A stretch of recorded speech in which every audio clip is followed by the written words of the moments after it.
Yeah. And I think that more young people are seeing role models in that way now, and I can only see that as a good thing. I totally think it is, and the problem as well, some social media, some people, I look at Simon, and I'll make no bones, I wanted to get you on one of my first podcasts. Yeah. Because I've always, and the good thing about what I do as a job now is I get to choose what I do in my business. So to be able to do podcasts and meet people like you, Simon, is probably one of the reasons why I do what I do. But I think in today's world, it's just nice to see kids in schools seeing you as role models and the right people as role models, not the wrong ones. So. Yeah. You know, it is nice. I sponsored Bruncliffe. You're a Woodkirker, aren't you? Yeah. I've sponsored Bruncliffe Academy. I've got a statue at Woodkirk. You've got what, sorry? There's a statue. Oh, have you? Yeah. Ironically, it's outside a teacher's office. But Going back to your school days. Yeah, but it was because it was a post World War II school, so they had no military memorial there, and I had a statue lying around as you do. It was a Help for Heroes project, and they gave me. I thought it was a bit pretentious to put it in garden, isn't it? So, put it next to the sink when I go out, so people think I'm washing up. But yeah, so the school took it, and they use it now as and every year the kids, there's a little fence, and the kids write letters to soldiers and nail it and poems of remembrance. It's really nice what they do. So and as well, I think as well. I mean, Morley's probably a little bit of a different to the rest of the country. Like you said, in Morley, people respect you, they appreciate who you are. But I always think that the military does the serving. So the military is run by the government. Is that right? Yeah, they make the decisions as to what they do. But it's not the politicians that go to war. It's people like Simon that go to war, young adults. But we never really, when they come back, it's never in the media as they are heroes. It's almost like we're almost embarrassed, aren't we? Like in America, it's more celebrated. It's strange. It is nice. There's a lot more recognition for military service now, and there are, one of the things is that veterans can walk around pride. You look at the Cenotaph parade in Morley this year. Yeah, the turnout was incredible. And there is that quiet respect that's around, but. Like I say, it's British. It's British not to sort of shout and sing and dance about stuff, but it is nice now though that is happening, and there is that respect for the military and stuff like that. But we're just members of the community. I think again when you peel it all back, we're people's brothers, sons, wives, husbands, cousins. We've all got families. We're not bred in a laboratory somewhere. You know what I mean? We come from your communities. We come from your schools and I think that kind of came across a lot in sort of 2007-8 when Help for Heroes came about.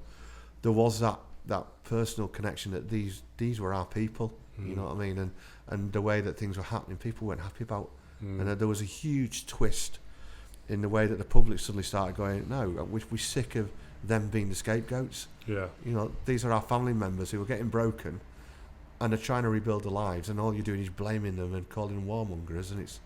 We do our job when the politicians can't do theirs.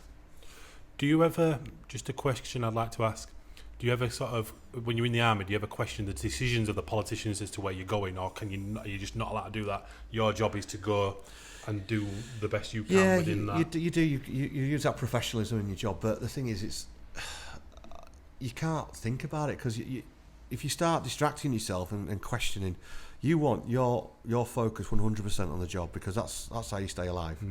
So you can't start going, well, should we be here, should we be doing that? It's like, I'm here now, know what to do about it. I want to go home. So you just concentrate on your professionalism and doing the job. Whereas, like you said, there are people who kind of make a song and dance about it, but if you don't want to do it, leave. We're all volunteers in the military. Not one of us is made to do it. And the contract says that we can leave after we've done our term of service 3 years. We could leave at any point, but we just have to serve out a year's notice. So it's not. We've all volunteered to be there. So when people say, well, we shouldn't be doing it, well, leave the military then. Don't take the wage. You knew what you kind of you accepted that that's how it was when you go into it for the first time. That's it, yeah. And it's written there, and they made no bones about it when I was doing the sort of interviews that you could get killed. But that was a strange thing, that it was very black and white to the guys on the ground, and girls obviously on the ground. It was, you get killed or you don't get killed.